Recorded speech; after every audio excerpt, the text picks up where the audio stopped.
sean bienvenidos al panel Luchas y Dilemas de la Mujer en el Contexto Actual, en el que de la mano de las expertas que nos acompañan esta noche vamos a analizar los desafíos que afronta la mujer contemporánea en diferentes ámbitos, en diferentes etapas de nuestras vidas, y profundizaremos también sobre aspectos aparentemente contradictorios que se presentan en nuestros caminos hacia la plenitud.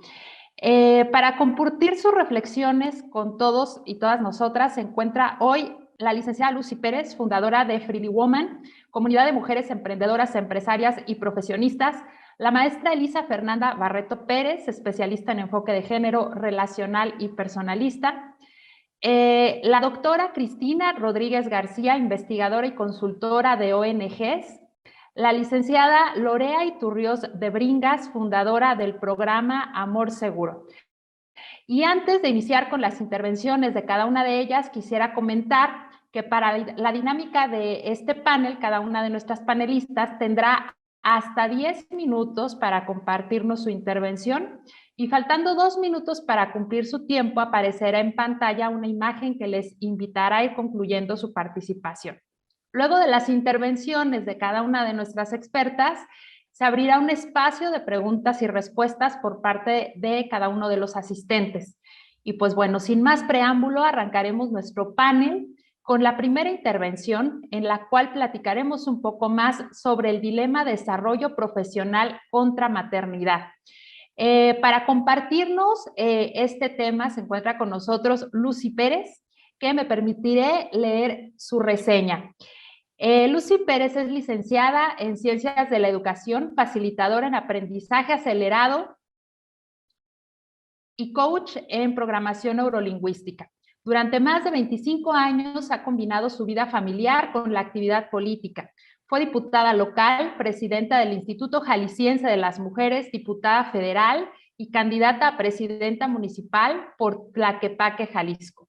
Actualmente tiene una agencia de relaciones públicas y es creadora de Freely Woman, comunidad de mujeres emprendedoras, empresarias y profesionistas. Escribió el libro La aventura de la vida, relatos de una mujer en la política, y el ebook 7 claves de una mujer que influye. Está casada con Jesús Leiva desde hace 20 años, es mamá de Pablo de 17 y Jesús de 18 años, se considera activista y colabora en el Consejo Coordinador de Mujeres Empresarias por Jalisco y es miembro del Consejo Asesor de la iniciativa Mujeres Líderes de las Américas y continúa participando en el Consejo Estatal y Nacional de su partido. Buenas noches, Lucy. Adelante, por favor. Hola, ¿qué tal? ¿Cómo están todas? Estoy teniendo aquí un poco de problema. Ya tenemos aquí la cámara. Pues es un gusto, de verdad, poder compartir con tantas mujeres maravillosas, con algunas de ustedes que hemos tenido oportunidad de coincidir en diferentes espacios. Y bueno, encantada de estar. Gracias al Instituto Juan Pablo II y a todas las organizadoras, las asociaciones, las organizaciones organizadoras de este congreso. Y bueno, pues justo cuando estaba reflexionando qué compartirles, pues les quiero hablar de mi experiencia, de mi vida, de lo que a mí me ha tocado enfrentar en este dilema de la maternidad y la parte profesional. Yo creo que desde muy pequeña tuve muy claro que quería ser mamá, que quería formar una familia, pero también tenía como esta idea de tener una contribución valiosa desde mi profesión, desde el espacio donde estuviera. Siempre he sido una persona muy soñadora, muy idealista, entonces, pues yo tenía claro que quería hacer algo pues en la sociedad, en la vida, y jamás me puse a pensar qué iba a pasar el día que yo tuviera hijos. Fui desarrollando una trayectoria política primero, empecé jugando, empecé haciendo activismo político partidista, pero llegó una etapa, llegó un momento en el que me cuestioné en qué momento iba a ser madre, en qué momento iba a dedicarme a formar una familia, pero yo estoy sumamente convencida que todo llega cuando tiene que llegar. Y cuando quizás había alcanzado algunos logros profesionales y estuve lista para formar una familia, pues conocí a mi esposo, a Jesús Leiva, que no lo busqué por internet, pero sí lo conocí por internet. Y con él hemos formado una maravillosa familia de, bueno, tengo 2 hijos, José Pablo y Jesús Alberto. Y desde luego que cuando nació Jesús, que fue mi primer hijo, el dilema era cómo me voy a organizar, cómo voy a, en dónde voy a dejarlo, al cuidado de quién. Y siempre también tuve muy claro que aunque tenía una profesión, aunque tenía una trayectoria, una carrera política, que tenía que tener espacio para mis hijos, que tenía que tener ese tiempo de calidad, ese momento para su crianza, para su cuidado. Y poco a poco la vida misma y el apoyo de muchas personas que estuvieron a mi alrededor me ayudaron a encontrar la manera para que este equilibrio o esta dualidad entre compartir la vida familiar, personal, maternidad y el trabajo pudiera lograrse, como bien lo dijo Maru, sí es posible. Y hoy quiero compartirles 10 cosas que identifiqué que me han servido para poder ir logrando digamos, equilibrio, este balance. Y primero, bueno, es que siempre tuve claras cuáles eran mis prioridades. Independientemente que tenía que dedicar tiempo a mi trabajo, a mi profesión, también tenía que hacer mi agenda y en ella incluir todos los momentos en los que en los que quiero, no solo tengo, sino en los que quería pasar, compartir ese tiempo con mis hijos, con mi esposo. Cuando eran muy pequeños, bueno, yo llegaba de trabajar y me cambiaba, decían ellos, ya te quitaste tu traje de diputada o tu traje de trabajo, y entonces me ponía el short y me iba al parque y los llevaba a pasear y pasamos momentos muy, muy lindos. Entonces, cuando estaba esa agenda dispuesta para mi familia, para mis hijos, pues no había nada que impidiera que disfrutara de ese momento. Otra cosa que me ha ayudado es hacer equipo con mi esposo, hacer equipo con mi familia, porque en los primeros momentos de la vida de mis hijos siempre tuve el apoyo, por ejemplo, de mi mamá, de mi papá, ahí comían mis hijos, Jesús iba por ellos a la escuela y entonces empezamos a trabajar en equipo. En tercer punto que quiero compartirles hoy es que como familia también tenemos que hacer un equipo, porque así como mamá trabaja, pues también papá trabaja y hay decisiones importantes en nuestra vida familiar que tenemos que poner en común de nuestra familia. Decisiones de empleo, decisiones de trabajo, decisiones de vacaciones, decisiones de escuelas y pues muchas que yo creo que todas nos hemos ido enfrentando en cada etapa de evolución de nuestros hijos, de nuestra familia. Entonces, yo me acuerdo que hace, por ejemplo, 6 años, alguien me dijo que si quería ser candidata a senadora por otro partido que no era el mío, y eso fue una discusión que tuvimos con mis hijos, y el más pequeño me dijo, mamá, yo no sé tú, pero a mí no me gustaría que te criticaran por irte a otro partido. Entonces, bueno, obviamente yo tampoco iba a irme, pero lo que te quiero compartir con esto es que todas estas decisiones son importantes también compartirlas en familia. 4, mantener una comunicación constante. Es de vital importancia comunicar tus necesidades, entender las necesidades de tu equipo, que es tu familia, y mantenerte siempre en esa línea de comprensión, de respeto y de flexibilidad. El quinto punto es dar tiempo de calidad, brindar tiempo de calidad a nuestros hijos.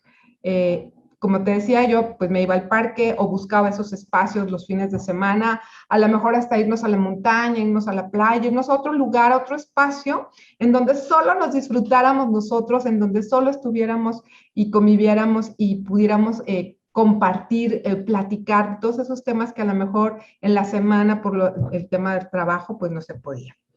Y en ese sentido también buscar espacios de convivencia con la pareja, con el esposo, en el cual también es importante porque no solo es la maternidad, cómo la llevas, sino cómo conjugas esta maternidad con la paternidad. Y entonces ponernos de acuerdo en qué cosas sí permitimos a nuestros hijos, en qué cosas no, en qué tipo de decisiones vamos tomando para bien de nuestra familia. Y también de disfrutar, de hacer crecer el amor, de hacer crecer la comprensión en el día a día y cuando ambos trabajamos, puede haber muchos temas que por la premura de tiempo no tocamos. Entonces es importante darte un espacio para dialogar eso con tu pareja. El séptimo es trabajar permanentemente en ti. También es importante que no pierdas de vista que eres mamá, que eres esposa, que pues estás en una familia, estás en una comunidad. Puede ser que no solo tengas un trabajo, sino también tengas un activismo, pero que no pierdas de vista tus necesidades, tu salud, tu equilibrio emocional, tu espiritualidad, porque eso es lo que va a ser como la roca fuerte que te permita seguir avanzando en todos los demás temas de tu vida. El 8, y que esto creo que es algo de suma importancia, es que las mujeres debemos aprender a tejer redes de apoyo. Yo tenía mucho miedo, sinceramente, de dejar a mis hijos en una estancia infantil, en una guardería, porque culturalmente tal vez, pues era como no es lo mejor. Y también, porque yo no sé si tú compartas conmigo, pero cuando eres mamá y trabajas, tienes este sentimiento de culpa, este sentimiento de con quién voy a dejar a mis hijos. Oye, yo quería ser mamá, yo quería darles todo y hoy de repente, pues los tengo que dejar a cargo de alguien para poder seguir trabajando. Y entonces encontré una nana maravillosa que era mi vecina y que iba a mi casa a cuidar a mis hijos y yo me quedaba tranquila, me quedaba segura sabiendo que estaban en buenas manos y que no solo eso, que también yo estaba aportando a la economía de otra mujer, de otra familia. Eso me dio mucha seguridad y también cuando mis hijos fueron un poco más grandes, bueno, tenía personas que tal vez me apoyaban en las tareas o que en ocasiones, por ejemplo, cuando estuve yendo y viniendo a México, a Guadalajara, bueno, tenía una asistente maravillosa, Francis, que ella a veces hasta llevó a mis hijos al médico o los llevó a alguna actividad de la escuela y que obviamente eso nunca va a suplir mi presencia, pero son esas redes de apoyo entre mujeres que necesitamos para podernos hacer fuertes. Y bueno, ella terminó siendo como una hija como una tía para mis hijos, como alguien de la familia muy querida. Y de verdad eso creo que es algo que nos ayudó mucho en esta etapa de formación de cuando están más pequeños. El noveno punto que quiero compartirles es que también tenemos que tener muy claro cuáles son nuestros no negociables. Hay momentos, hay eventos, hay tal vez a lo mejor horarios en los que no vamos a negociar y no estamos dispuestas a ir a una actividad, a algún evento. También eso tiene mucho que ver con lo que ya decía de priorizar. Hay que aprender a identificar en qué momento sí es importante nuestra presencia en nuestro trabajo, en una actividad social, en una actividad que tengamos a través de una asociación y en qué momento tenemos que estar en casa. Obviamente, si nuestros hijos están enfermos, si necesitan de alguna atención especial, pues ahí no hay negociables cuando pues mamá tiene que estar. Y para mí la maternidad ha sido vista de verdad como un don, como un regalo maravilloso, como una manera de trascender. Obviamente tuve dos hijos varones, Dios no se equivoca porque me encantaría haber tenido una hija, pero a lo mejor si hubiera tenido una hija, pues no hubiera podido hacer tantas cosas como ahora porque pues desde luego, Pablo, Jesús y mi esposo hicieron un gran equipo de chicos y se mantuvieron muy juntos y apoyándome mucho cuando hubo etapas importantes en mi vida, no solo a nivel profesional, sino también en temas de salud, en temas que he tenido que enfrentar y que ellos siempre han estado al pie del cañón. Y bueno, por último, el punto 10 que quiero compartirte en este panel, pues es, y que debería de haber sido el primero, pero lo quise dejar al final, porque es lo que nos une, lo que da cohesión, lo que hace que los momentos difíciles vayan tomando su calma y vayan tomando su tiempo, y es orar en familia. Destinar un tiempo, un momento, un espacio en el que, además de conectarnos como familia, y que identifiquemos lo que nos pasó como en el día a día, también nos permita contactar con Dios, ponernos en sus manos, agradecerle las bendiciones que nos da y pedirle que nos siga apoyando, que nos siga acompañando, que nos siga guiando. Yo creo en estos 10 puntos, igual y te los voy a compartir en un momento en el chat para que los tengas, pero yo en estos puntos resumiría de una manera muy práctica lo que para mí ha significado el combinar la maternidad con mi vida profesional. Yo estaba convencida de este llamado, de esta vocación de ser mamá, de tener un esposo, de formar una familia, pero también pesaba mucho en mí la decisión de seguir con mi carrera, de seguir con el activismo, de generar también espacios de crecimiento para otras personas, como lo estoy haciendo hoy a través de mi comunidad de mujeres Pretty Woman, que por ahí también te voy a dejar la página para que igual conozcas un poco más de lo que hacemos, pero yo así sintetizo que podemos lograrlo y se necesita de mucho amor, de mucha acompañamiento, de mucha empatía, y también no todo es miel sobre hojuelas, hay momentos oscuros, hay momentos difíciles, hay momentos de desierto y que por eso creo firmemente que estar tomadas de la mano de Dios nos va a ayudar a salir adelante, porque yo sí creo que tantas mujeres maravillosas como las que me han antecedido, como las que están aquí, como tú que estás conectada, tienes un llamado, tienes una vocación y toda esa luz, todo ese brillo que posees, no lo puedes guardar abajo de la cama. Tienes que sacarlo. ¿Por qué? Porque en esa luz y en ese brillo hay otras personas que van a ver en ti. No me refiero a ti como persona, sino ideas, conexiones, proyectos que les van a conectar y que les van a ayudar también a tomar decisiones. Por último, porque creo que ya estoy casi en tiempo, quiero compartirte una frase que me inspiró mucho y que dice, sé madre, sé esposa, sé emprendedora de sueños, pero jamás renuncies a ser la mujer que Dios ha querido que seas. Y no importa qué tipo de emprendimiento, si es emprendimiento social, político, empresarial, el que sea, pero por favor te invito a que si tienes sueños y que piensas que no son compatibles con tu vida familiar o con tu maternidad, encuentra el como sí, porque hay muchas personas que están necesitando de tu voz, de tu guía y de tu acompañamiento. Muchísimas gracias, Lucy, por tu intervención, por tu testimonio de vida también compartido con cada una de nosotras.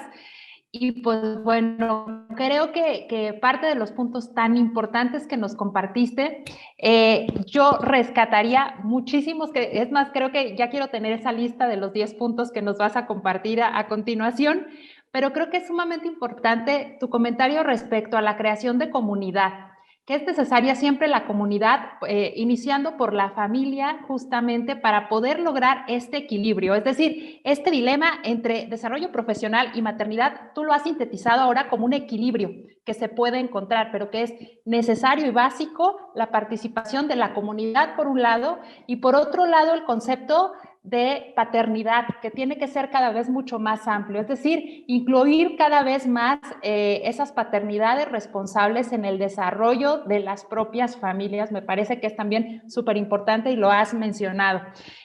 Además de el trabajo integral, es decir, un trabajo personal integral que después dará vida dentro de la familia y dará fruto fuera de la familia, en tu trabajo dentro de la sociedad. Muchísimas gracias por tus aportaciones, Lucy, y le daremos la palabra ahora a Elisa Fernanda Barreto Pérez, quien nos va a hablar sobre el dilema autonomía contra complementariedad.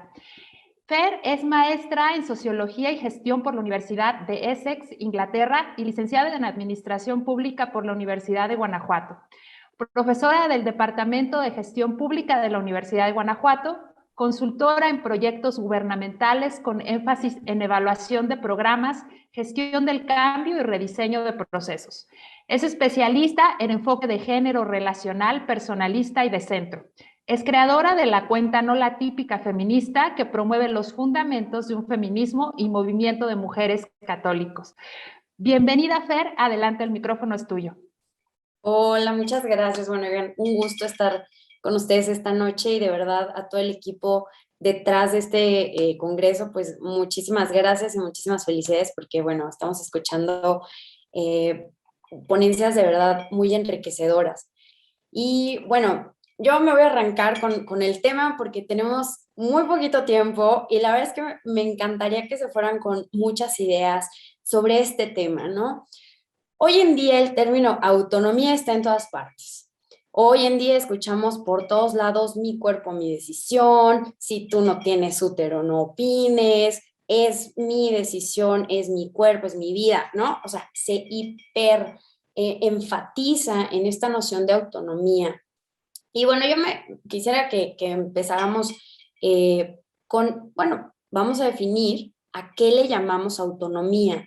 Normalmente, el concepto de autonomía se ha utilizado desde un enfoque liberal para referirnos a la habilidad de una persona para guiar o gobernar su vida desde su propia perspectiva y capacidad, en lugar de ser manipulada por otros o forzada a seguir un camino que no era necesariamente el que esa persona en cuestión quisiera, ¿no? Digamos, como a grandes rasgos. En el tema de mujer, ¿la mujer necesitaba autonomía?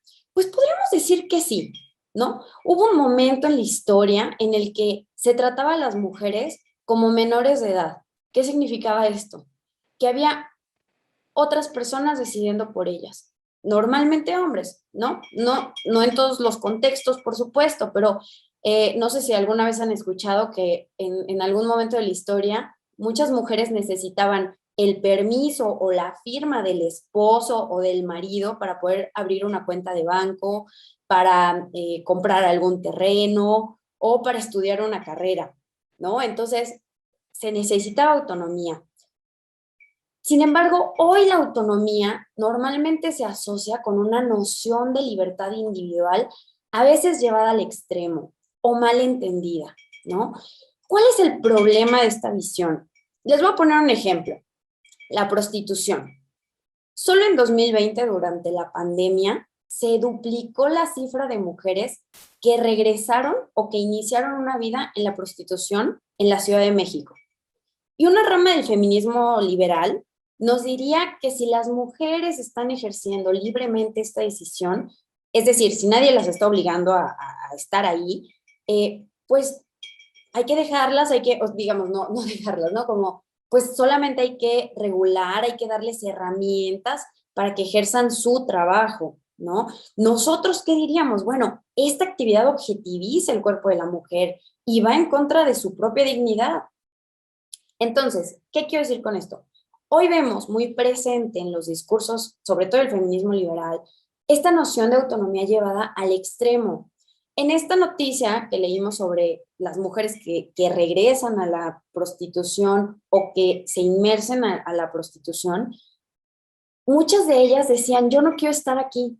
Sin embargo, tampoco tengo que llevar digamos, no tengo comida para llevarle a la mesa a mis hijos.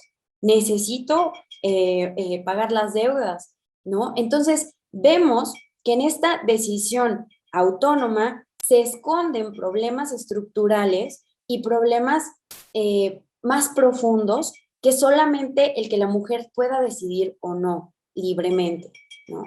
Entonces,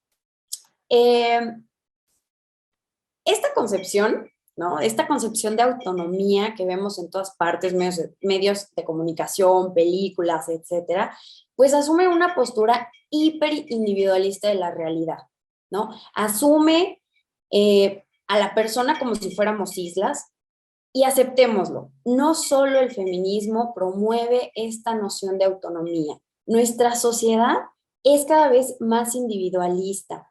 Y les voy a poner un ejemplo burdo, ¿no? Yo creo que las generaciones actuales no vivieron eso que muchos de nosotros sí vivimos, de ir en un autobús de ciudad en ciudad y que todos tuviéramos que ver la misma película porque solo había pantallas comunitarias, ¿no? Y te tenías que echar 2 horas de la película aburridísima y pues ni modo. Hoy en día, hasta nuestros espacios nos dan estas opciones personalizadas para que cada uno pues vea lo que quiera o viva como ejerce esta individualidad. Y pues sí, nosotros ya nos subimos al avión, al autobús y pues tú tienes tu propia pantalla. Tú eliges y vives tu viaje de manera autónoma, ¿no? Ahora piensa en esto, este ejemplo, en cada una de las esferas de nuestras vidas. Todas estas son construcciones artificiales, por supuesto, que nos van alejando de la naturaleza relacional del ser humano. Son ejemplos burdos. Quizá ustedes dirán, y lo podemos decir, ¿no? Bueno, una pantalla con una película no le hace daño a nadie. El problema es que hoy nos estamos alejando de esta naturaleza social, ¿no? Antes era natural del hombre vivir en tribus, ¿no? O aceptar esta noción de vivir en familia. Hoy cada vez más vemos a gente que envejece solita, ¿no? Que vive como esta vejez en total aislamiento. Y digo, no solamente la gente de la tercera edad, ¿no? Vemos muchos ejemplos en nuestra sociedad, lo que nos dice que la gente está alejándose de esta naturaleza social intrínseca del ser humano. Entonces, bueno, ¿no? Estamos asumiendo que somos seres relacionales. La realidad es que nuestras decisiones siempre impactan en el resto de nuestras relaciones. Y nuestras relaciones, a su vez, alimentan nuestras decisiones personales, ¿no? Ya nos mencionaban nuestras dos ponentes anteriores algunos ejemplos de ello, como su propia vida personal, familiar, pues ha alimentado sus propias decisiones personales individuales. Ahora, yo sé que hay algunas personas aquí que pueden decir, bueno, yo no le compro nada al feminismo. Sin embargo, a mí me gustaría presentarles esta noción del feminismo relacional. Algunos historiadores lo llaman incluso feminismo maternal y es un tipo de feminismo que nació sobre todo en los países escandinavos, Italia, España, estos países en donde existía una noción de la familia muy arraigada. Y bueno, recordemos que además hay muchísimas ramas del feminismo y las feministas relacionales, bueno, han sido pioneras en aceptar que hombres y mujeres estamos en este mundo para coexistir y ser corresponsables entre nosotros, ¿no? Y para ellas, o sea, fíjense, se me hace muy bello porque ellas acotan el término de autonomía relacional, ¿no? Para referirse a que las personas tienen y deben tener una capacidad de autogobierno, de autodeterminación de sus objetivos, metas, sueños, pero que al mismo tiempo, eh, bueno, las personas deben saberse parte de una comunidad con responsabilidades dentro de ella, es decir, no solo derechos, también responsabilidades y conscientes de su papel en las relaciones interpersonales que tienen y también reconociendo dependencias mutuas entre individuos, ¿no?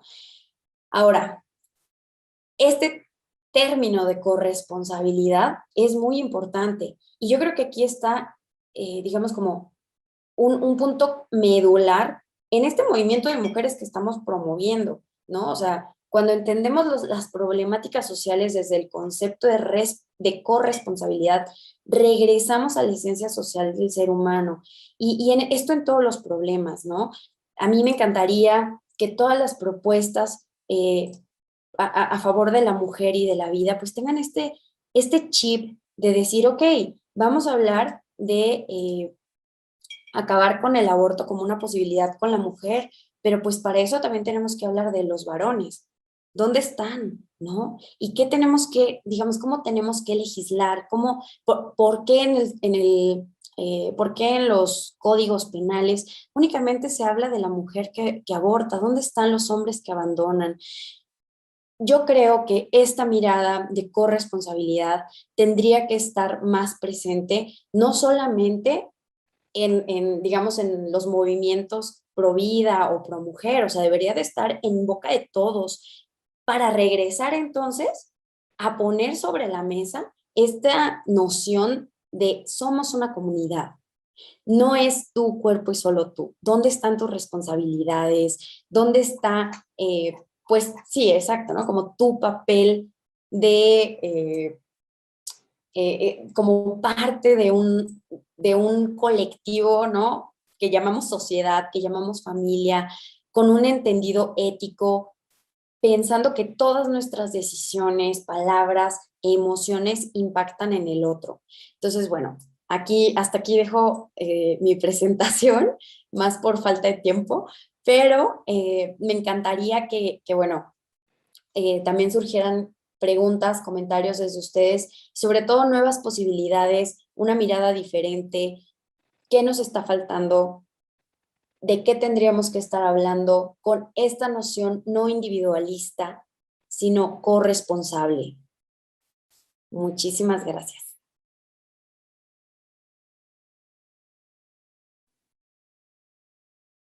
Muchas gracias, Fer.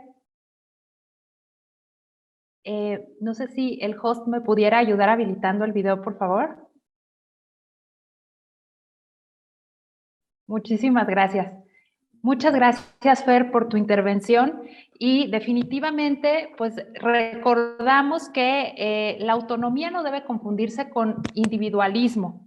Y muchas gracias además por compartirnos pues toda esta propuesta que hacen sobre el feminismo relacional. Y me parece que es muy importante rescatar este tema de responsabilidad, pero en este caso muy concreto de este dilema en particular de corresponsabilidad. Entonces me parece que ya vamos encontrando algunos puntos en común para ir resolviendo estos dilemas que nos plantea la sociedad actual y creo que van teniendo que ver con el tema de hacer comunidad, es decir, ser corresponsables de uno mismo, pero corresponsables ante la realidad social y al mismo tiempo de alejarnos del egoísmo, ¿no? Entonces me parece que quizá por ahí pueden ir algunos puntos clave que vamos atando entre una intervención a otra y que me parece que pudieran ser también elementales para ir disolviendo estas aparentes confrontaciones y que nos ayudarán a que estas confrontaciones aparentes se conviertan en un equilibrio que nos lleve a la plenitud. Muchísimas gracias, Fer, y a continuación le damos la bienvenida nuevamente a la doctora Cristi Rodríguez. Cristi Rodríguez nos va a hablar el día de hoy sobre el dilema empoderamiento contra colaboración. Ella es doctora en investigación de la comunicación, maestra en psicología clínica con estudios en investigación para la efectividad de las políticas públicas por el Banco Interamericano de Desarrollo. Entre otros estudios sobre gestión de políticas públicas de juventud, defensa internacional de los derechos humanos y estudios sobre feminismo y causas de las mujeres. Es investigadora y consultora de ONGs y actores políticos en temas de narrativas públicas y políticas públicas en temas de derechos humanos, derechos de las mujeres y construcción de ciudadanía. Fue directora de la Escuela Nacional de Incidencia Política para Mujeres Líderes y dirige el Centro de Pensamiento de ANSIFEM. Es profesora de Teología del Cuerpo y fue integrante de la delegación oficial ante la CSW en la sede de la ONU. Bienvenida nuevamente, Cristi, el micrófono es tuyo. Muchísimas gracias. Gracias, Mili, gracias a los organizadores y a todos los que están participando en esta discusión tan necesaria de todos estos temas, dilemas que estamos enfrentando. Y pues como ya les comentó Mili, pues yo les voy a hablar del tema del empoderamiento y versus la colaboración. Sé que ya se ha mencionado esta palabra de empoderamiento y lo que podemos ver es que precisamente esta palabra empoderamiento es otra de las palabras que se usan frecuentemente para hablar del tema de la lucha de las mujeres, de lo que deben experimentar las mujeres en las políticas públicas. Cada vez que se habla de un tema de mujeres, pongamos atención y vamos a ver que casi sí o sí, o sea, van a hablar de la palabra empoderamiento como una justificación de las políticas, los programas, de los diferentes temas. Y entonces, ¿qué es el empoderamiento? ¿No? Parto igual también de este proceso de analizar qué es el empoderamiento. Pues brevemente, la palabra empoderamiento ligado al feminismo, a la causa de las mujeres, a los movimientos de las mujeres, pues empezó del tema digamos, jalándose un poco el término a partir de esta filosofía de la pedagogía del oprimido de Paulo Freire, donde va sacando esta visión el oprimido necesita un proceso de adquirir capacidades y empoderarse para entonces salir de esa opresión. Otras feministas, otros movimientos feministas ya más o menos en los 80s empezaron a usar esta palabra empoderamiento para hablar del tema de la subordinación, o sea, hay que quitarnos esta subordinación del género y eliminar las estructuras opresoras. Entonces, el empoderamiento mudó a esa visión donde la mujer empoderada pues es la que lucha contra las estructuras opresoras. Incluso en organismos internacionales como la ONU, en la Plataforma de Acción de Beijing se usa en 1995, perdón, en la Conferencia Mundial de la Mujer, se incluye un apartado de la agenda para el empoderamiento de la mujer. Y entonces, ahora, ¿qué es lo que entendemos por empoderamiento? O sea, ¿dónde ha mudado este concepto? Y lo primero es que nos señalan cuando nosotros incluso hacemos este ejercicio de poner programas de empoderamiento, políticas de empoderamiento, pues haciendo este ejercicio les voy a platicar lo que me encontré. Primero, un enfoque del empoderamiento hacia lo económico. Por ejemplo, hay un programa que es para mujeres de países en desarrollo como el nuestro, que es con $100, o sea, tú pagas $100, haces el donativo de $100, y esto ayuda a que a las mujeres, sobre todo en situaciones rurales, les den pollos y en eso, o sea, pollos vivos, ¿no? O sea, las gallinitas así, porque dicen, esto es parte de lo que les ayuda el primer paso al empoderamiento. Por ejemplo, otro programa, estos como de las fundaciones internacionales, los fondos de ayuda global, que es también das un donativo para tú mandarles máquinas de coser a las mujeres. Y se dice esto, pues es tal cual como decían las páginas, o por ejemplo de algunos programas incluso de la Fundación Gates, que decía, es ayuda a manifestar su dignidad, a las mujeres para manifestar su dignidad y tomar el control.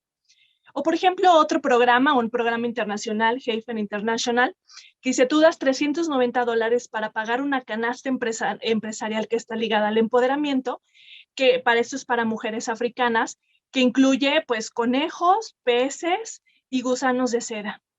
Y entonces, ¿qué nos dice esto de cómo estamos entendiendo el empoderamiento? O sea, estamos poniendo este foco en el tema primero, o sea, ¿qué nos dice? Que empoderar a las mujeres, sobre todo las mujeres más vulnerables que viven en pobreza, es darles pollos, máquinas de coser o gusanos de seda. ¿Qué nos dice esto de los programas de empoderamiento? Sé que no todos son así, que hay buenos programas que pueden, por ejemplo, algunos programas de emprendimiento, pero ciertamente nos habla de la visión que hay del empoderamiento. Ahora, ¿cómo se entiende el empoderamiento? Primero está focalizado en el tema económico, donde entonces empoderar a la mujer es solamente aportar en el tema económico, pero como ya han comentado las ponentes, las expositoras anteriores, ¿y qué hay de las otras áreas? ¿Por qué el empoderamiento de la mujer solamente sucede cuando la mujer gana dinero, sale a trabajar y triunfa en el mercado laboral? O sea, ¿esto dónde nos pone el foco del valor de la aportación de la mujer? Y el segundo empoderamiento que nosotros observamos, que podemos observar en la actualidad, pues tiene que ver con el empoderamiento que le llaman el empoderamiento sexual, que son pues este proceso de autosexualización o de hipersexualización, que incluye este proceso de exhibir el cuerpo como un signo de libertad. Y entonces como el cuerpo de la mujer, o sea, lo vemos, por ejemplo, diferentes casos. Las mujeres que han pasado por una situación difícil y entonces cuando suben sus fotos sensuales es el signo del empoderamiento y la liberación. En muchas mujeres, de todas las creencias, en las adolescentes, en las jóvenes, o sea, en todos lados estamos viendo esta como surgimiento de este signo que es como el uso del cuerpo, ya sea para, a veces en ocasiones para venderlo, pero sino a veces solamente para mostrarlo, para exhibirlo, como algo ligado a la libertad y a la autonomía. Y sin embargo, al mismo tiempo vamos escuchando estas otras voces, como hay una que se llama Amelia Tiganos, que es una sobreviviente de la explotación y del abuso sexual, que recientemente sacó un libro que se llama La revuelta de las putas. Ella fue explotada en el trata y luego fue prostituta. Y entonces dice, nosotras las mujeres nos hemos convertido en esta sociedad en ocio y diversión. Y eso dice, esto que nosotros vemos, por ejemplo, en las redes sociales, como esta simple exhibición del cuerpo, está conectado profundamente con todas las industrias de explotación. Porque dice, quienes impulsan todo este empoderamiento de la mujer a partir de la sexualización son los que generan negocios explotando a las mujeres sexualmente, desde las páginas como OnlyFans, como en por ejemplo, toda la industria de la pornografía, hasta los que tienen los prostíbulos. Dice, todo se mueve bajo la misma lógica, que es exponer al cuerpo como un consumo. El cuerpo de la mujer como algo para consumir, para vender, para exhibirse, para divertirse, para ocio. Y entonces ella hace este señalamiento de decir, necesitamos ir repensando dónde estamos poniendo este proceso de, ella sí habla de empoderamiento. Pero entonces, ¿qué podemos señalar? Si analizamos la palabra empoderamiento, pues obviamente viene de la palabra poder, ¿no? Y entonces, bajo esta influencia de esta lógica del poder, de analizar, que ha sido promovida mayoritariamente por el feminismo y por otras corrientes, o sea, más allá del feminismo, pero ciertamente esta lógica del poder es la que nos, digamos, como estos lentes que nos dice que debemos analizar todas las relaciones, la cultura, la sociedad bajo la lógica del poder. Y sin embargo han surgido otras corrientes alternas, por ejemplo, el feminismo de la diferencia, que trata de hacer esta visión crítica a estas posturas de decir, esperen, a ver, esta lógica de poder es una lógica que es siempre una lógica de guerra, porque como nos mencionaba Pau, pues es, o sea, ponerle siempre a alguien la etiqueta de opresor y a alguien siempre la etiqueta de oprimido y estar en esa lucha constante. Y entonces, si nos ponemos, digamos, como el foco en estos programas o cómo se nos vende este empoderamiento, pareciera que entonces tenemos que las mujeres colgarnos esta etiqueta de desempoderadas por ser mujeres, para entonces acceder a programas, acceder a servicios, como, digamos, como si fuera como un sello, una etiqueta de la que no nos podemos quitar, porque mientras estemos hablando todo bajo esta lógica del poder, del consumo, entonces, digamos, el problema de la lógica del poder es que habla de quitar u obtener algo, digamos, el tema del poder es quitar u obtener algo que el otro tiene. Por ejemplo, en la violencia lo vemos como se habla de este desequilibrio de poder, donde la meta es entonces quitarle a uno para empoderar al otro y entonces así resolvemos la violencia. Sin embargo, los mismos teóricos del poder nos dicen, la lucha si lo vemos bajo la lucha del poder, siempre va a estar, o sea, esto no lo podemos quitar. Y entonces el feminismo de la diferencia nos habla de un término que me ha llamado mucho la atención, que he estudiado en los últimos años, que le llama la economía de la opresión. Dice, las mujeres nos han envuelto en una economía de la opresión donde para acceder a servicios, para acceder a ciertas cosas, nos necesitan poner la etiqueta de oprimidas, de desempoderadas. Y entonces fíjense cómo este tema de muchas mujeres ya no entran en esta etiqueta de desempoderada, pero sí siguen teniendo las necesidades, siguen teniendo afectaciones a sus derechos, siguen viviendo violencia, pero no entran como en esta especie de estereotipo o imagen de oprimida desempoderada.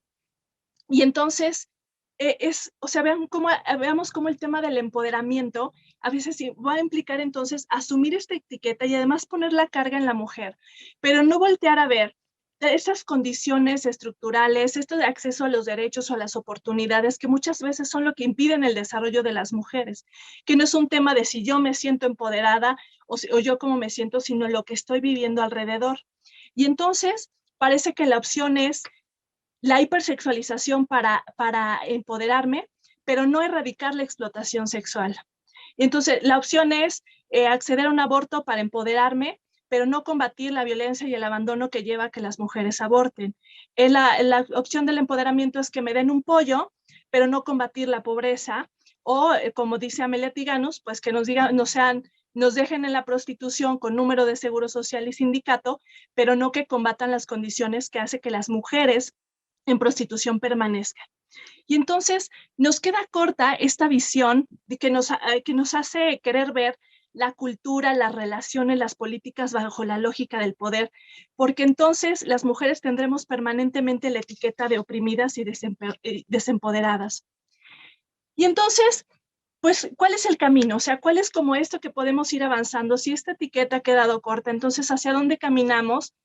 Hay una académica, María Ángeles Durán, que dice, ella habla de economía y de las políticas de cuidado y dice, tenemos que entender que no todo es la economía monetaria o del dinero. Hay otras economías, hay la economía del don, por ejemplo, que funciona en el tema de los cuidados, del voluntariado, de la familia.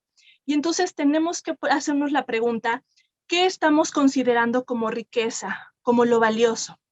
Si decimos que la riqueza de las mujeres está en que se empoderen solo económicamente y sexualmente, nos estamos perdiendo de todas las otras riquezas, que entonces las mujeres aportamos. No solamente estamos, digamos, libres y autónomas cuando tenemos dinero, cuando subimos una foto con poca ropa. Entonces, necesitamos trascender esto. Y entonces cito solamente a Elías Zigarini, es una feminista de la diferencia, que dice, la libertad femenina es libertad relacional. Esa es su frase. Y entonces es esta reflexión que se va generando de decir cómo si pasamos de quitarnos a medir todo bajo la lógica del poder, de quién tiene y quién lo va a tomar, bueno, en esta lógica que escuchamos frecuentemente, en esta medición desequilibrada de quitarle a uno el poder para darle a otro, dice, podemos empezar a darle valor a las otras cuestiones que, como María Ángeles Durán dice, a las otras economías que también generan valor y en las que las mujeres sí estamos presentes, pero que siguen sin ser valoradas y que no entran en estas categorías de empoderamiento. Y entonces, darle poder o valor o riqueza a la maternidad necesariamente va a implicar darle valor y poder a la paternidad. Darle valor y poder a las mujeres necesariamente tendría que implicar darle valor y poder a los hombres también. Y entonces, si nos salimos de esta lógica de quién tiene el poder, cuál es el opresor o cuál es el oprimido, ciertamente hay cosas que se pueden analizar bajo la lógica de las teorías del poder, pero nos hemos quedado cortos en querer ver la realidad bajo estas categorías. Y entonces me quedo con esta pregunta de María Ángeles Durán, ¿cuáles son las otras riquezas que no estamos viendo? Las otras riquezas que no estamos dándole valor, que no estamos considerando como parte del desarrollo. Y a lo mejor con este llamado que nos hizo Paulina de decir, a lo mejor la palabra no es empoderamiento, sino es autorrealización. Y yo sumaría siempre bajo este enfoque de colaboración, que implica no solamente dirigirnos hacia las mujeres, hacia proveer condiciones hacia las mujeres, sino también para los hombres. Muchas gracias. Muchísimas gracias, Cristi, por tu intervención y esta profunda reflexión que has hecho en estos pocos minutos. La verdad es que es sumamente destacable todo lo que nos has comentado y creo que yo lo resumiría en que quizá deberíamos dejar de ver las relaciones entre hombres y mujeres y las relaciones sociales en general como relaciones por el poder o como luchas de poder y verlas más como unas relaciones de solidaridad. Y definitivamente, pues destacamos el concepto final que nos compartes, que es precisamente que lo que deberíamos buscar más que el empoderamiento es la autorrealización personal, para entonces compartirnos mucho mejor en lo social. Muchísimas gracias, Cristi, por tu intervención. Y bueno, estamos a punto de entrar con nuestra última panelista, que es Lorea Iturriós de Bringas, quien nos va a hablar sobre el dilema racionalidad contra afectividad. Lorea nace en la Ciudad de México en 1964, está casada desde 1992 con Sergio, es mamá de Patricio, Inés, Sebastián, María y Pablo. Anhela responder al amor dejándose amar por el amor, al que ha dicho sí desde siempre, por siempre y para siempre. Ha participado en cursos, talleres, diplomados, seminarios, campamentos y en diferentes programas de radio y televisión, congresos, conferencias y publicaciones relacionadas con el tema que le preocupa, ocupa y apasiona. Dios y la persona, su identidad, su sexualidad, el amor y la vida. En 2006 comenzó como familia Amor Seguro, una comunidad de testigos que inició el compartir las enseñanzas de San Juan Pablo II en su Teología del Cuerpo en español. Bienvenida, Lorea, adelante, el micrófono es tuyo. Muchísimas gracias, me da muchísimo gusto estar con ustedes, qué honor estar con estas mujeres tan preciosas. Yo creo que qué bueno que me tocó al final, porque contraponer todo, bueno, agradezco a todos los organizadores, pero tenemos poquito tiempo y doy gracias por estos espacios, porque me maravilla la mujer, pero también, como decía Cristina, me maravilla el hombre, porque para entender quién es la persona humana, necesitamos ver, contemplar y ver la belleza que son los dos, o sea, no estamos contrapuestos, no estamos en guerra. Entonces, esto de maternidad de trabajo, yo creo que la mujer que es madre trabaja más que ninguna. Y los ámbitos laborales, como los mencionaron al principio Lucy, son importantísimos porque el genio femenino debe aportarse a la realidad social. Y toda esta complementariedad y autonomía, pues somos autónomos desde el momento que somos personas únicas e irrepetibles, pero necesitamos complementarnos con otros para, en esa comunión de personas, en esa relación con los demás, poder ser verdaderamente quienes estamos llamados a ser, personas en relación, seres sociales. Y todo esto que decía tan claramente Cristina sobre el empoderamiento, pues yo creo que el empoderamiento es simple y sencillamente estar vivo, ser persona, tener todo esto que es una psicología, una psique, una parte espiritual, una corporeidad, inteligencia, capacidad de razonar, voluntad para ser libres, para ser capaces de amar. Yo creo que el ser humano en sí mismo es un todo extraordinario y un misterio por descubrir. Me toca tocar el tema de racionalidad y de inteligencia, bueno, más que nada, perdón, afectividad y racionalidad, pero la racionalidad la entendemos a través de esta capacidad que tenemos de conocer, de intuir, de saber, de entender y de comprender. Y la afectividad, pues son todas esas emociones, todas esas pasiones, todas esas motivaciones y sentimientos que van permeando nuestro interior, que van tocándolo y dejando una huella que va sellando nuestra personalidad. Pero quiero tocar lo que es el corazón y la cabeza. En el corazón, ese yo más profundo, en donde está ese centro de decisión de la persona humana, ahí es donde se gestan todas esas emociones, todos esos sentimientos que tú captas de la realidad que te rodea y que se van haciendo parte de lo que va afectando tu propia personalidad, tu manera de comprender y de entender la vida y tu relación con los demás. Qué poco se educa en los sentimientos, qué poco se forma a las personas en el conocimiento de lo que bulle en su interior. Cuántas veces se capacitan a las personas académicamente en aprendizajes externos, en actividades, en profesiones, en todas esas actividades que tenemos como el trabajo, el estudio, el desarrollo, pero qué poco nos conocemos a nosotros mismos. Me encanta hablarte a ti, mujer, que me imagino que son la mayoría de personas que se inscribieron a este maravilloso congreso, pero seguramente también se escaparon algunos hombres. Si no tenemos un corazón en comunión, en armonía con la razón, ¿cómo vamos a poder conocer quiénes somos? Conocer lo que percibimos, captar esas realidades y poder ordenarlas para que todas estas emociones y todos estos sentimientos no estén como desordenados, como las locas de la casa que nos alboroten y no tomemos las decisiones correctas. No caminemos en ese orden y en esa verdad que nos lleva a la voluntad y la libertad. Decía Jean Guitton en su libro Silencio sobre lo esencial que todo se habla hoy en día a través de las redes, diálogos, discursos, argumentos, pero no se toca lo verdaderamente vital, lo que es la verdad, lo que es la vida, lo que es la persona, el amor, la libertad, la muerte, el perdón. Y todo eso provoca sentimientos, provoca emociones en tu interior, provoca afectos, provoca esto que se bulle en tu interior, que hiere, que necesita ser sanado, porque hay experiencias que verdaderamente son tristes, como la muerte, ¿no? Hay experiencias que son gozosas, como es vivir un perdón con una persona. Pero hoy se vive como pendiente de todo el parloteo sin sentido, de contradecirnos unos con otros, y nos vamos llenando de cosas que nos ocupan las manos, los ojos, los oídos y la mente, pero no tenemos ese tiempo para ver, mirando, para no solo oír, sino escuchar, para pensar, sentir y reflexionar en lo que verdaderamente necesitamos, lo que está a nuestro alrededor, lo que realmente nos importa, lo que realmente trasciende. Y callarnos en lo fundamental, en lo que es indispensable, es acallar el corazón. Porque el hombre tiene miedo de abrir su corazón. El ser humano tiene miedo de abrir su intimidad. Y es en la intimidad donde está toda tu afectividad. Es en lo más profundo de tu yo. Porque la afectividad es ese conjunto, como ya lo dije, de sentimientos, emociones y pasiones. Y ahí está lo mejor de ti.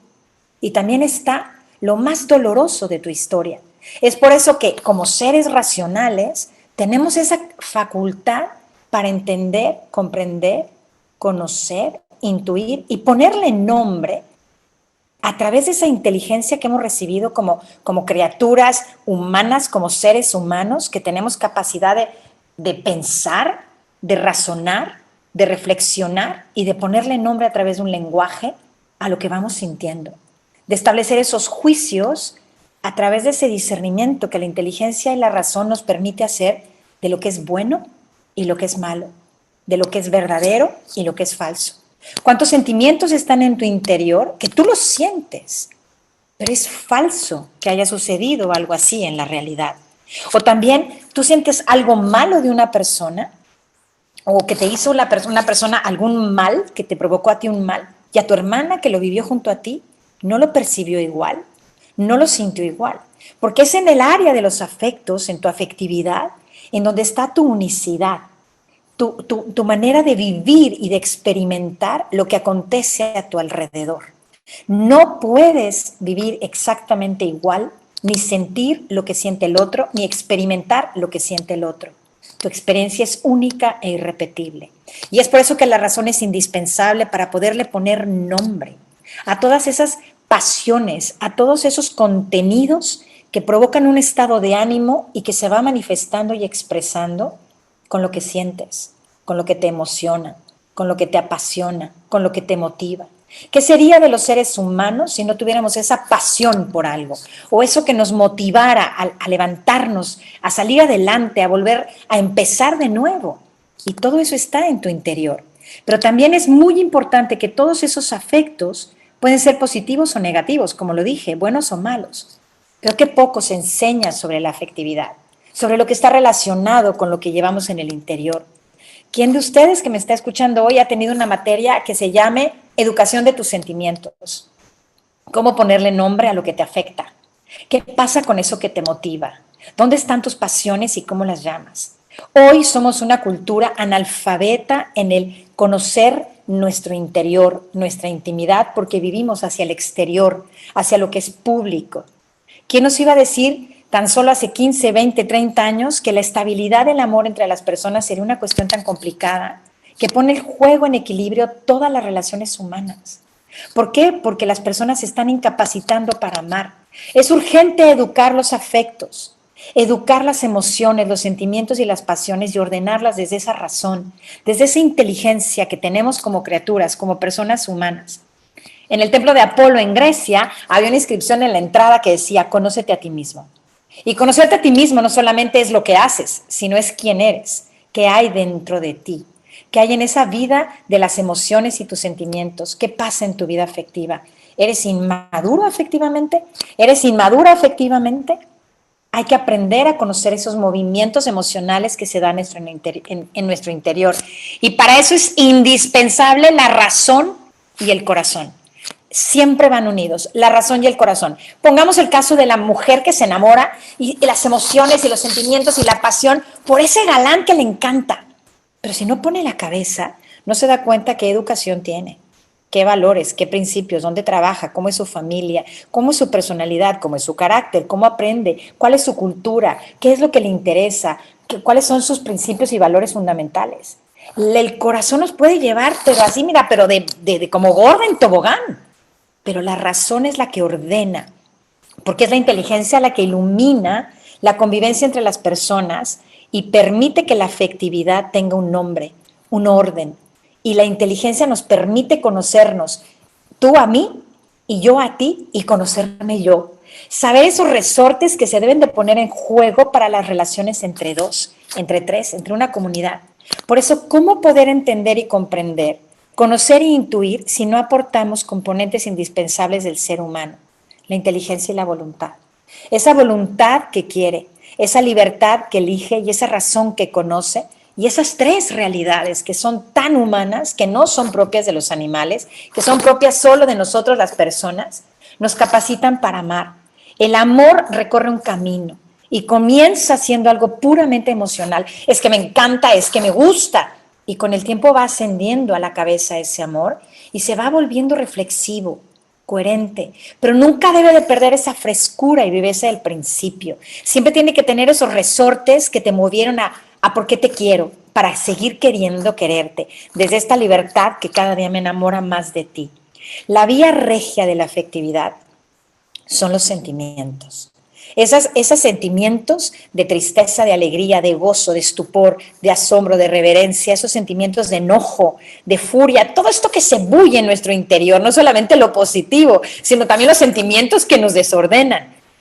Pero la inteligencia, que viene del latín intus legere, leer dentro, la inteligencia necesita entrar, reflexionar, tocar el interior. Y también de intelligence, no sé cómo se diga en latín, entis, el que entiende. Entiendo lo que llevo dentro para entender lo que tú llevas dentro.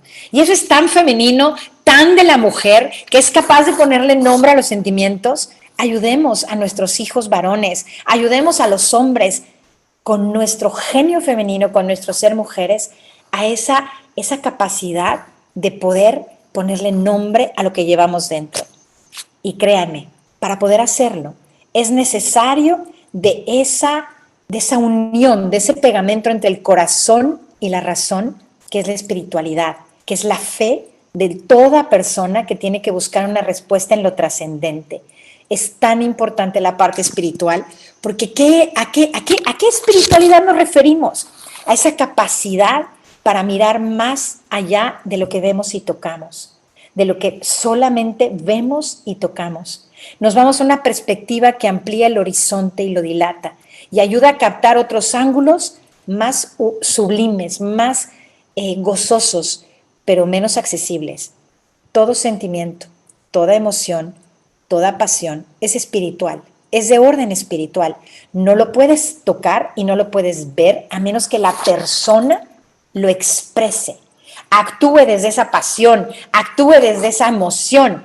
¿Y cuántas veces vemos una persona enfurecida o vemos una persona verdaderamente llena de gozo, de alegría, o una persona en profunda tristeza y profunda depresión? Entonces, esas tres realidades, corazón, razón y fe, nos permite conocer a través de la razón, creer a través de la fe y hacer acto lo que conozco y lo que creo con el corazón. Hoy vivimos en una era del desamor, de un analfabetismo sentimental. Debemos rescatar esa educación del corazón, adentrarnos a la vida afectiva, tocar esos criterios que desde la razón y la inteligencia provoca que se mantenga fresco y lúcido el amor, porque si no amamos, si no expresamos el amor desde nuestras emociones, sentimientos, motivaciones y todo lo que bulle en nuestro interior, nos podemos hacer muy fríos, muy racionales. Y no hay nada peor que una persona tremendamente emotiva que caiga en un sentimentalismo, en una emotividad desbordada, o una persona completamente racional. Es el equilibrio entre la fe, la razón y el corazón. Y por eso lo dije. Y antes de terminar, quiero decirles que todo amor grande, todo amor que busca el ser humano es un amor para siempre. El amor de los hijos es un amor para siempre. El amor entre hermanos es un amor para siempre. El amor entre amigos es un tesoro que se desea conservar para siempre. Todo amor que experimentamos encierra profunda pasión, profundas emociones, experiencias vividas que se sellan como huella, como rastro, como historia en nuestro interior, sentimientos y motivaciones que, ordenados por la razón, conocen la verdad más allá de lo que se ve y que se toca. En un mundo en donde se cree que el tener es lo único que sacia, busquemos la alegría del ser, verdaderamente personas que sacian su sed en un amor que se razona porque somos inteligentes y un amor que se conoce y se ordena siendo una afectividad madura, ordenada, capacitada para amar. Muchísimas gracias. Muchas gracias por tu intervención, Lorea. Le pediremos a todas las panelistas que por favor abran sus cámaras para estar todas juntas aquí en pantalla. Muchas gracias y pues pasaremos a continuación a nuestra ronda de preguntas y respuestas. Hemos seleccionado una pregunta de las personas que nos acompañan en esta transmisión, la cual compartiremos con ustedes y les pediremos a cada una nos den su perspectiva y su respuesta a esta pregunta. Lo haremos en el orden de la intervención que ocurrió hace un momento, es decir, primero Lucy, después la intervención de Fer, posteriormente Cristi y finalmente Lorea. La pregunta que nos hace Edmi Callejas es la siguiente. Hombres y mujeres creamos lo que piensa la sociedad. Estamos cosechando generaciones que han aceptado cambios adaptativos y no reflexivos, tal vez fomentado, y que hoy están teniendo serias consecuencias de identidad individual y social, perdiendo la habilidad de reconocer la importancia de la natural célula familiar. ¿Somos la solución o somos el problema? ¿Nos tenemos que adaptar o tenemos que repensar? Adelante, Lucy, si nos quieres compartir tu punto de vista, por favor. Gracias. Yo tengo mucha esperanza en que seamos solución. Y yo veo a las nuevas generaciones y sobre todo por las pláticas que tengo con mis hijos, que hay muchas cosas de estas que se están dando en su escuela, en su entorno, con los radicalismos y no lo están aceptando ya. Yo sí creo que hay mucho por trabajar, pero creo que tenemos que escuchar a las nuevas generaciones y ayudarlos a encontrar una manera de ser familia y de no dejarse arrastrar por como estas nuevas radicalismos, ¿no? Y yo creo que este evento, por ejemplo, todo lo que cada una de mis compañeras, todo lo que cada una de las ponentes ha aportado, pues ahora el reto es cómo lo llevamos a la vida práctica y cómo lo hacemos vida, lo encarnamos y somos testigos para que pues las personas vean allá otros modelos a seguir. Muchísimas gracias, Lucy. Adelante, Fer. Fíjense que yo le apostaría a pensar fuera de la caja y retomo un poco la experiencia de Lucy, porque yo creo que mi mamá hace 5 años pensaba lo mismo. Ahí está, ya se me anda yendo, ¿no? A ver, yo he estado en contacto con estos contextos súper secularizados, ¿no? O sea, mis profesoras eran feministas mega radicales, mis clases, muchas clases de política pública, o sea, hablábamos del género y se daban por hecho muchas cosas que escuchamos hoy en día pues como en este discurso público. Y yo me veía, digamos, yo me veía también con esta idea de, pues sí, yo no quiero ser mamá, pues sí, ¿para qué se casa uno si se termina divorciando? Y todas estas cuestiones que están en el corazón de muchas de las chicas hoy en día, y no tan chicas, ¿no? Y me acuerdo mucho una reflexión que me dijo mi mamá alguna vez, Fer, ¿y no extrañarías las carnes asadas? O sea, órale, no tengas hijos, no te cases, pero ¿no extrañarías ese ambiente de tus primos, convivir en casa de los abuelos, esos domingos de ir a desayunar juntos, a convivir? O sea, creo que y bueno, claro que eso me cimbró mucho, ¿no? De decir, pues es cierto, yo estoy acostumbrada a este tipo de vida, o sea, yo estoy acostumbrada a que no soy una isla, a que necesito papacho familiar, a que necesito el abrazo de mi abuela, a que, claro que un día yo quisiera ser abuela, ¿no?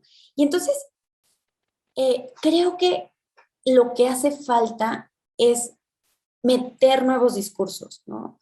Un poquito lo que decía Paulina, retomando esta idea de nuevas narrativas, hay que ver lo bueno, hay que ver cómo, hay que recoger todo esto en vez de pelearnos, ¿no? O sea, podemos seguir queriendo posicionar nuestro punto, nuestra postura, pero hay que ir, yo creo que posicionando lo positivo, o sea, decirle a los niños, a los hombres, oye, eres material de esposo, oye, eres material de papá, que asuman desde jóvenes esta postura de, oye, sí es cierto, ¿no? O sea, igual a las chicas, ¿no? El patriarcado, oye, pero ¿no conoces hombres que se desviven por su familia?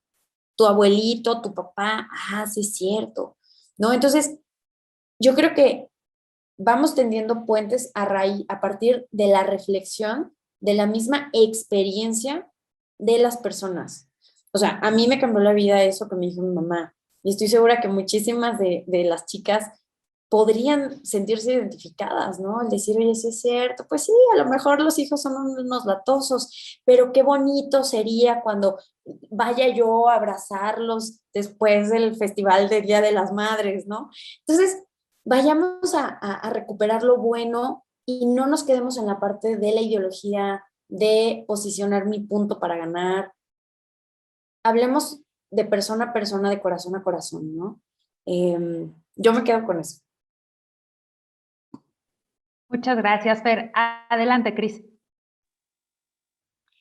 Muchas gracias. Pues me hizo pensar mucho en una frase de Gustav Klimt que decía él, a cada época su arte y a cada arte su libertad. Y me hizo pensar mucho como en los dilemas modernos. Cada época tiene sus dilemas, sus cuestionamientos, sus teorías, sus batallas, y hay que dar la libertad para esos dilemas, estas batallas y estas luchas, porque eso es, a veces lo podemos sentir como crisis, y sí puede ser crisis también, crisis cultural, social, familiar, pero también eso es lo que nos permite crecer y avanzar. Por eso, pues promovemos una mirada crítica, ¿no? De los conceptos, de lo que se va promoviendo, de lo que se va utilizando. Y pensaba ahorita, por ejemplo, en el tema de lo que hablaba del empoderamiento, no se vaya a entender como que ya no usemos esa palabra, sino más bien hay que cuestionarla. No tengamos miedo de usar las palabras, pero tampoco tengamos miedo de cuestionar cuáles son los enfoques desde los que se están abordando, cuáles son las propuestas que se están generando en el tema de la mujer, los discursos, las narrativas. Y entonces, en ese sentido, pues somos solución y problema al mismo tiempo, o sea, ciertamente, pero yo creo que esa es la naturaleza del ser humano, dice mi abuelita, el ser humano es ser humano en todas sus épocas, y eso es parte de lo que somos los seres humanos. Y parte de estos dilemas ciertamente son dilemas que a lo mejor no se enfrentaron en otras generaciones, pero es parte de lo que nosotros nos toca resolver. Esto que nos propone esta teoría, estas palabras, estos términos, lo que hemos hablado ahora de autonomía, de empoderamiento, etcétera, son el camino que queremos transitar. Por aquí queremos avanzar en el tema no solamente de la mujer, no solamente de la familia, sino también es como humanidad, porque finalmente los dilemas son dilemas como humanidad que estamos enfrentando, o a veces dilemas regionales o dilemas como mexicanos. Entonces, yo creo que es un momento también de apertura y de también criticismo, y también de esta posibilidad de apropiarnos los términos y también darles nuevo significado, ampliarlos, ver las posibilidades y también las limitaciones. Muchas gracias, Cristi. Adelante, Lorea. Pues yo voy a ser muy breve porque yo creo que me encanta ser la última porque aprendo de cada una, ¿no? De Fer, de Lucy y de María Cristina. Pues sí, efectivamente somos seres humanos y yo creo que el ser humano siempre ha anhelado exactamente lo mismo. Ser mirado, ser reconocido, ser afirmado y vivir en comunidad. El ser humano es un ser social, es una persona que, el ser humano, la persona humana, necesita vivir en relación con otro. Y la ecuación de todo se resume en el amor. Y creo que la mujer tiene un papel fundamental hoy para verdaderamente ser testigo de lo que significa ser verdaderamente mujer. Mujer que es una mujer que aporta sus talentos, una mujer que puede verdaderamente enriquecer el lugar que toca, definitivamente, pero una mujer que si tú la miras a los ojos, yo que trabajo y estoy en relación y contacto con muchos jóvenes, todo joven desea ser mirado, afirmado y amado. Y lo mismo toda persona humana, en cualquier latitud y en cualquier longitud y en cualquier lugar del mundo. Lo importante, como dice Juan Pablo II, es quién es él para ella y quién es ella para él. Ahí se trama, o sea, se hace toda la trama de la historia de la humanidad. Y en cuanto a las ideas y en cuanto a lo que podamos decir y hacer, tantas bocas cuantas hay en el mundo, cuantas cabezas, tantas cuantas hay en el mundo pueden pensar y decir todo lo que piensen. Pero lo que nos une, lo que nos distingue, es que fuimos verdaderamente pensados, diseñados, creados para amarnos los unos a los otros. Y realmente cuando la mujer se sabe amada, está empoderada. Cuando un hombre se sabe amado, también está empoderado. Y cuando una familia encuentra en ese hogar, en esa sopita caliente, en esa casa que no es una casa, sino es un hogar que acoge, que recibe, ahí es donde las personas aprenden a ser personas. Y yo, de verdad, gracias a Dios, hoy estoy entregando a mis hijos, el nido se empieza a quedar vacío, pero agradezco el haber desarrollado un despacho de diseño gráfico exitosísimo, haberlo dejado y haberme casado y haber formado una familia y dedicarme a mis hijos al 100%, nunca sin dejar de trabajar, pero teniendo muy claro desde dónde, por qué y por cuánto tiempo trabajaba y para qué trabajaba. La jerarquía del si soy madre conlleva una cierta responsabilidad, si soy esposa conlleva una cierta responsabilidad que implica respuesta. La palabra responsabilidad habla de respuesta. ¿Cómo respondo como mujer? ¿Cómo respondo como hija, como hermana, como amiga, como madre, como esposa y como mujer? Entonces yo creo que la identidad, cuando está perfectamente clara, definida, sostenida y sólida, nos permite verdaderamente hacer de lo que tocamos la diferencia y cada una desde donde está. Yo vengo de un hogar en donde mi mamá tuvo que trabajar para darnos de comer y creo que cuando la mamá sale a trabajar, Dios suple. Pero la mamá es insustituible, como el papá es insustituible, como el hijo es insustituible, porque cada uno merece esa respuesta de ser mirado, afirmado y amado. Y de verdad creo que estos espacios, estos foros nos ayudan a crecer, a aprender, a mejorar, a aportar cada uno su riqueza y cada una y su circunstancia. Pero lo importante es que seamos plenamente quienes somos y quienes hemos elegido por decisión ser y responder a quienes caminan junto a nosotros. Muchísimas gracias, Lora, y muchísimas gracias a todas. Me parece que en el recorrido que hemos tenido a partir del compartir sus experiencias y sus puntos de vista, hemos llegado a varias conclusiones. Entre otras, me parece que estos dilemas o estos aparentes dilemas de los cuales estuvimos hablando se convierten en retos actuales, que son retos que pueden ser obviamente superados, en las claves que ustedes mismas proponen. Claves como, por ejemplo, hacer una reflexión profunda de la realidad, de los problemas y de las causas de las problemáticas actuales y entonces empezar a actuar desde las causas de las problemáticas contemporáneas. Se podrían resolver también en clave de la solidaridad, la corresponsabilidad entre hombres y mujeres, alejándonos del egoísmo y sobre todo en la clave del amor. Es decir, el amor como fundamento de la decisión y de la acción de todas las personas. No me queda más que agradecer a cada una de ustedes por compartirse el día de hoy con todos nosotros, todos sus talentos y su conocimiento, y agradecer a todas las personas que estuvieron siguiendo este panel. Muchísimas gracias, que tengan todos una buena noche.